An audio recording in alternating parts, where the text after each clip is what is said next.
Halo, bertemu lagi dengan Master Mouse. Kali ini kita akan membahas topik jual beli dalam Islam. Bahasan pertama, Allah menghalalkan jual beli dan mengharamkan riba. Konsep jual beli.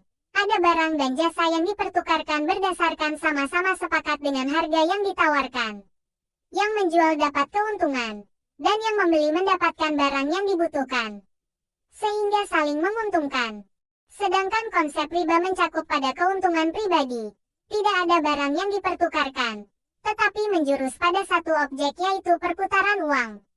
Dalam Islam konsep seperti ini diharamkan karena tidak ada barang atau jasa dan uang yang diperjualbelikan dalam satu paket. Ketika perputaran uang tidak diikuti dengan perputaran barang atau jasa, ini sama dengan judi. Karena jika hanya uang yang diperjualbelikan, maka orang akan enggan menjual barang atau jasa. Karena itu Islam membatasi agar terjadi keseimbangan.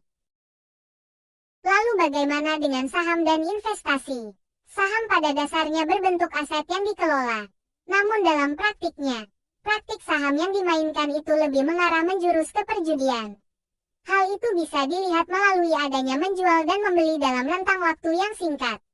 Sehingga merugikan pihak penanam modal. Karena itu kenapa saham dalam Islam hukumnya haram. Lalu bagaimana dengan investasi? Investasi dalam Islam itu halal selama memenuhi syarat. Hanya dalam praktiknya saat ini, investasi dan saham tergabung dalam pengelolaan dan cara dalam memperoleh keuntungan. Sehingga ketika saham bergabung dengan investasi, maka hukumnya haram. Namun, jika investasi dalam usaha mandiri mencari investor lewat kerjasama bagi hasil atau menyesuaikan kesepakatan, selama tidak merugikan salah satu pihak maka ini dibolehkan dalam Islam. Jadi apa yang membedakan saham dengan investasi? Saham itu surat berharga sebagai pemilik dari sebagian kecil atau besar dari aset yang diperdagangkan, yang dapat diperjualbelikan melihat kondisi pasar.